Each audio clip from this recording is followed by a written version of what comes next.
नमस्कार साथियों, हमारे बिजनेस के अंदर किस तरीके से हम एक ऐसा एक्यूरेट प्रॉफिट मेंटेन कर सकते हैं जिसके बाद बिजनेस सिक्योर फील करे। भविष्य में जिस तरीके के हमें डाउट्स अराइज होने वाले हैं या हमें लॉसेस दिखाई देने वाले हैं, उन डाउट्स या लॉसेस को किस तरीके से आज की डेट के अंदर हम इनकॉर्पोरेट कर सकते हैं ताकि हमारे पास एक्यूरेट प्रॉफिट्स आए जिसको हम डिस्ट्रीब्यूट कर सकते हैं अपने पार्टनर्स के अंदर। तो ये सारी बात हम समझेंगे आज के इस वीडियो में प्रोविजंस एंड रिजर्व्स। तो आप सभी का Bansal tax and commerce classes में बहुत बहुत स्वागत। आज का हमारा वीडियो प्रोविजंस एंड रिजर्व्स के एक टॉपिक के ऊपर है। ये टॉपिक +1 से लेकर कॉमर्स का स्टूडेंट किसी भी लेवल तक स्टडी करेगा तो उसके लिए बहुत इंपॉर्टेंट रोल प्ले करने वाला है। तो चलिए समझते हैं प्रोविजंस एंड रिजर्व्स के बारे में। हम जब बिजनेस को स्टार्ट करते हैं या किसी एक पर्टिकुलर ईयर के ऊपर, फाइनेंशियल ईयर के ऊपर हम काम कर रहे होते हैं तो हमें नहीं पता होता कि साल के दौरान हमारे पास कितने लॉसेस होने वाले हैं और कितना हमारे पास एक्यूरेट प्रॉफिट होगा। तो हम क्या करते हैं, उन सभी अनसर्टेनिटी से मीट आउट करने के लिए हम प्रोविजंस या रिजर्व्स का इस्तेमाल करते हैं। यानी हमारे पास कुछ नॉन लायबिलिटीज होती हैं और कुछ अननॉन लायबिलिटीज भी होती हैं। तो बिजनेस के अंदर जब अलग अलग तरीके की लायबिलिटीज हमें फ्यूचर में दिखाई देती है तो हम क्या करते हैं, अपने करंट ईयर के प्रॉफिट्स में से प्रोविजंस या रिजर्व्स को अलग बना देते हैं ताकि हमारे पास एक ऐसा प्रॉफिट रहे जिस प्रॉफिट के होने के बाद या उसको डिस्ट्रीब्यूट करने के बाद हमारी फर्म, हमारे बिजनेस को कभी भी फाइनेंशियल प्रॉब्लम ये इस वजह से ना आए कि हमने ज्यादा प्रॉफिट समझकर डिस्ट्रीब्यूट कर दिया है और बाद में हमारे पास प्रॉफिट का लेवल कम हो गया है। तो देखिए प्रोविजंस को समझते हैं। प्रोविजंस क्या होते हैं? प्रोविजंस को हम दो मेन कैरेक्टरिस्टिक्स के साथ पहचानते हैं। सबसे पहली बात, यहाँ पर हमारी लायबिलिटी नोन होती है। हमें पता होता है कि हमारी लायबिलिटी या लॉस होने वाला है, तो वहां पर लायबिलिटी या लॉस सर्टेन है, नॉन है, लेकिन उसी के साथ हमारा अमाउंट उस लायबिलिटी या उस लॉस पर अननोन है। ये दो बहुत इंपॉर्टेंट कैरेक्टरिस्टिक्स प्रोविजंस को समझने के लिए बने हैं। आपको जब पता है कि मेरी लायबिलिटी या लॉस क्या होने वाला है, लेकिन उसके साथ साथ आपको अमाउंट उसका नहीं एग्जैक्टली पता, तो हम उसे प्रोविजंस कहते हैं। अब प्रोविजंस बनाए क्यों जाते हैं देखते हैं हम। मान लीजिए हमने एक साल के अंदर 5 लाख रुपए की क्रेडिट सेल की, इस बात को हम एज्यूम कर रहे हैं। अब 5 लाख रुपए की क्रेडिट सेल करने पर हमें 5 लाख रुपए रिसीव हो जाएंगे। इस बात को हम कभी भी 100% एश्योर नहीं कर सकते इस बात को लेकर।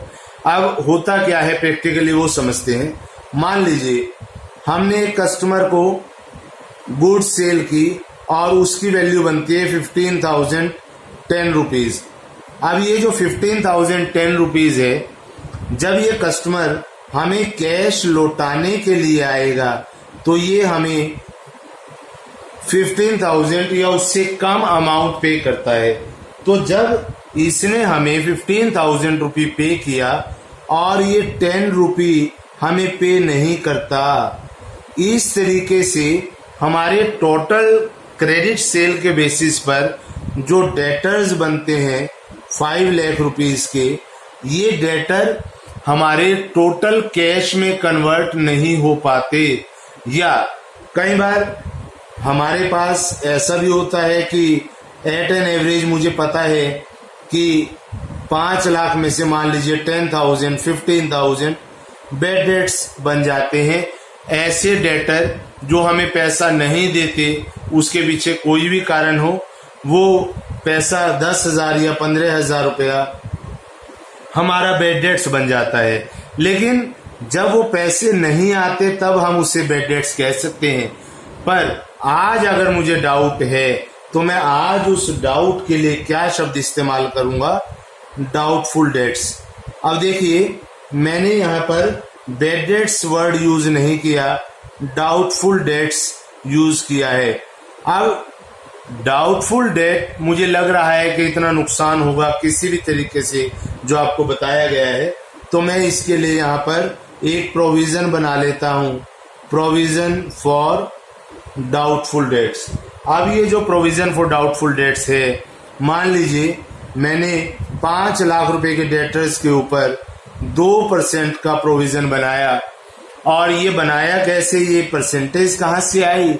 ये हमारे बिजनेस की पास्ट एक्सपीरियंसेस से या जो हमारे इंडस्ट्री का ट्रेंड है उसको देखते हुए हमने इस फिगर को एस्टिमेट किया कि इतना पैसा तो हमारा रिकवर होना मुश्किल है, तो इसे कहते हैं प्रोविजन फॉर डाउटफुल डेट्स। तो हम बात कर रहे थे कि प्रोविजंस क्या होते हैं, किस किस नाम से प्रोविजंस को बनाया जाता है, जो हमारे बिजनेस के लिए बहुत इंपॉर्टेंट होते हैं। तो हम वहां पर क्या करेंगे, देखिए कुछ एक प्रोविजंस मैं आपके साथ डिस्कस कर रहा हूं। एक प्रोविजन हमने डिस्कस किया, प्रोविजन फॉर डाउटफुल डेट्स। उसके बाद एक और प्रोविजन में डिस्कस कर रहा हूं यहाँ पर, provision for depreciation of assets. हम जब एसेट्स को परचेज करते हैं अपने बिजनेस के लिए, तो हमें पता है इस बात का कि हमारे एसेट की वैल्यू रिड्यूस होनी है। तो जब उस एसेट की वैल्यू को रिड्यूस होना है, और डेप्रिसिएशन के बारे में हम एक बात और जानते हैं कि ये हमारा नॉन कैश एक्सपेंस होता है। तो ये कहीं पर बाहर पैसा नहीं जाता, फर्म से बाहर नहीं जाता। तो हम क्या करते हैं, इस पैसे को एसेट की रिप्लेसमेंट के लिए इकट्ठा करते हैं। और जब हमें डेप्रिशिएट करना है एसेट को, तो हम डायरेक्ट डेप्रिसिएशन भी चार्ज करते हैं साल के एंड में, या फिर उसके लिए एक प्रोविजन भी तैयार कर लेते हैं। वो अलग अलग सर्कमस्टेंसेस के ऊपर डिपेंड करता है कि हम डेप्रिसिएशन चार्ज कर रहे हैं या उसका प्रोविजन बना रहे हैं। ऐसे ही एक प्रोविजन बनता है टैक्सेशन के लिए। हमें एक आइडिया होता है कि साल में हमारी सेल कितनी होगी, और उस सेल के ऊपर या जो गुड्स हमने परचेज सेल किए उसके ऊपर हमारा कितना टैक्स पे करना पड़ सकता है, या और तरह के भी टैक्सेस हो सकते हैं। उन टैक्सेस के बर्डन से बचने के लिए हम प्रोविजन बनाते हैं। और उसके बाद एक प्रोविजन हमारे पास आता है बहुत इंपॉर्टेंट, डिस्काउंट ऑन डेटर्स। ये एक ऐसा प्रोविजन है जो बिजनेस के लिए बहुत ही इंपॉर्टेंट होता है। देखिए, हमें डेटर से पेमेंट रिसीव करते हुए ये बात ध्यान में रखनी होगी कि हमारे डेटर जब हमें पेमेंट देंगे तो वहां पर हमें उनको डिस्काउंट देना पड़ सकता है। तो डिस्काउंट जब हम उनको देंगे तो उस डिस्काउंट को देने के लिए हमारे पास एक प्रोविजन तैयार करते हैं हम, और उसका नाम मैं बता चुका हूं आपको, provision for discount on debtors. हम डेटर्स के ऊपर डिस्काउंट प्रोवाइड कराते हैं। उसके बाद मैं बात करता हूं आपसे, मैंने आपको बताया कि जब हम प्रोविजन बना रहे हैं तो हमारे पास 2 कैरेक्टरिस्टिक्स बहुत इंपॉर्टेंट है कि लायबिलिटी नॉन होनी चाहिए और अमाउंट उसका अननोन रहता है।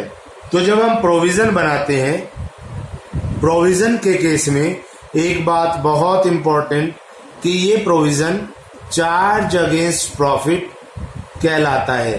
चार्ज अगेंस्ट प्रॉफिट्स का मीनिंग हमने पहले की क्लासेस में भी डिस्कस किया था कि 2 टर्म होती हैं, एक चार्ज अगेंस्ट प्रॉफिट और एक एप्रोप्रिएशंस आउट ऑफ प्रॉफिट्स।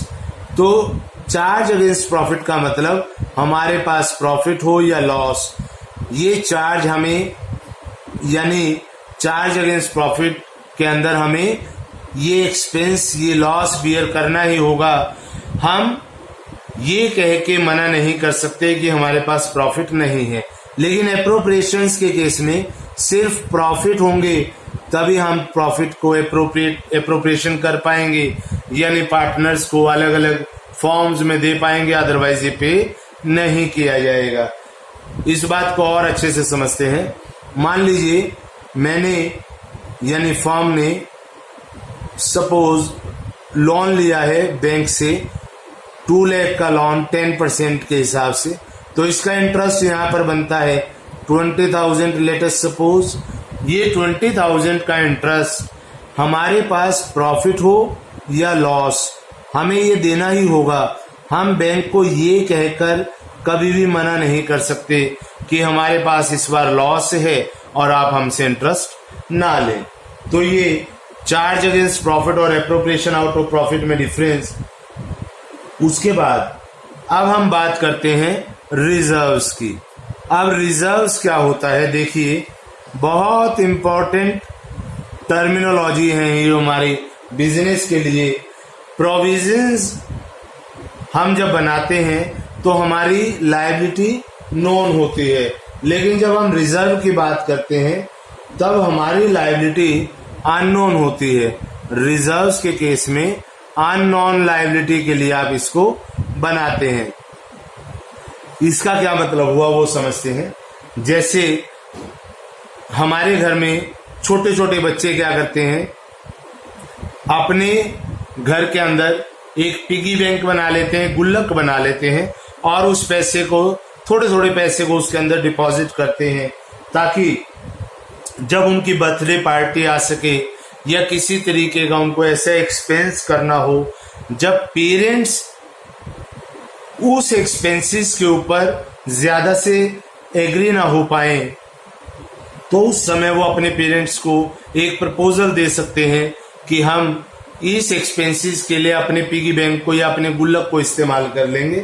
तो वो गुल्लक उनकी फाइनेंशियल पोजीशन को स्ट्रेंथन करने के लिए बनाया जाता है।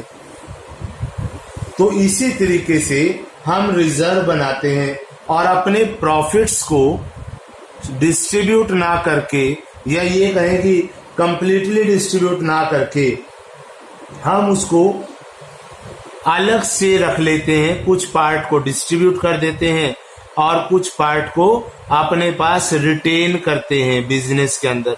जब हम इसको रिटेन करेंगे तो ये हमारे रिजर्व बन जाएंगे। यानी जो हमने रिजर्व बनाया वो रिजर्व हमारे पास या तो नेट प्रॉफिट से क्रिएट हुआ, या फिर जो हमारा डिविजिबल प्रॉफिट होता है, डिविजिबल प्रॉफिट्स, उसमें से हमने इसको बना दिया है जब हम रिजर्व की बात कर रहे हैं। तो जितने भी रिजर्व हम बनाते हैं उन रिजर्व को, जैसे यहाँ रिटेन वर्ड आया तो यहीं से एक शब्द निकल कर आता है रिटेन्ड अर्निंग्स। हम रिजर्व्स को रिटेन्ड अर्निंग्स के नाम से भी जानते हैं और एक और नाम से भी हम इसको रिप्रेजेंट कर सकते हैं, अनडिस्ट्रीब्यूटेड प्रॉफिट्स। अनडिस्ट्रीब्यूटेड प्रॉफिट्स, तो ये हमारे रिजर्व्स का पार्ट है, ये हमारा रिजर्व है। अब बात ये है कि क्या रिजर्व्स को बनाना मेरे लिए लीगली कंपलसरी है?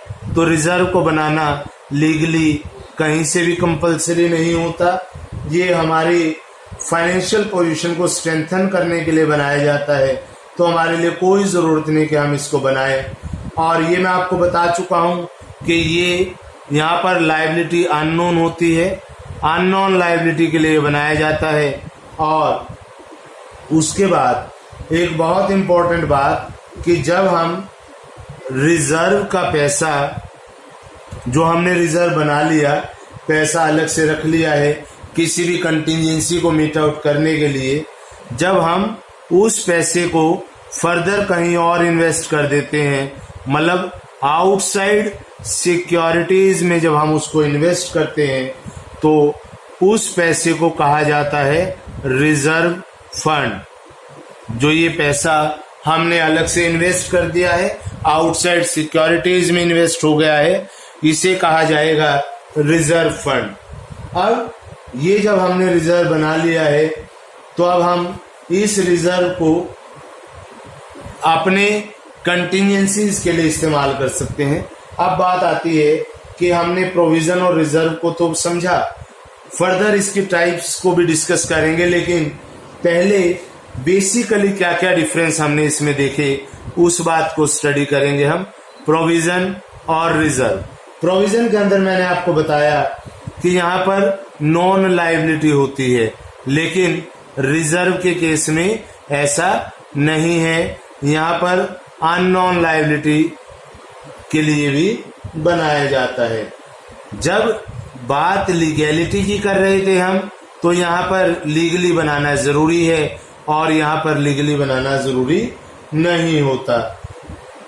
प्रोविजंस के केस में मैंने आपको बताया कि ये चार्ज अगेंस्ट प्रॉफिट कहलाता है और यहाँ पर एप्रोप्रिएशंस वर्ड का यूज करेंगे हम, चार्ज अगेंस्ट प्रॉफिट का यूज नहीं करेंगे, एप्रोप्रिएशंस आउट ऑफ प्रॉफिट कहलाएगा।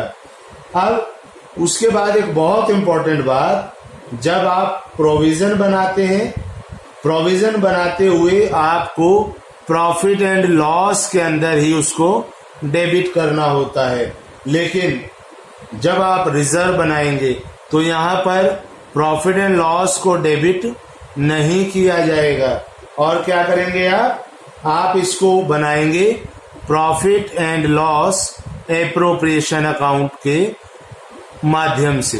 तो आपको ये बात ध्यान रखनी है that once the provision is to be charge, it is to be debited in the debit side of the P&L account, but whereas in case of reserve we have to debit the P&L appropriations account. Provisions का पैसा कभी भी outside the business invest नहीं कर पाएंगे आप, लेकिन reserve के पैसे को आप आउटसाइड द बिजनेस इन्वेस्ट करते हैं, जिसको रिजर्व फंड का नाम हमने दिया है। तो ये कुछ इंपॉर्टेंट डिफरेंसेस मैंने आपको प्रोविजंस और रिजर्व्स के बारे में बताए।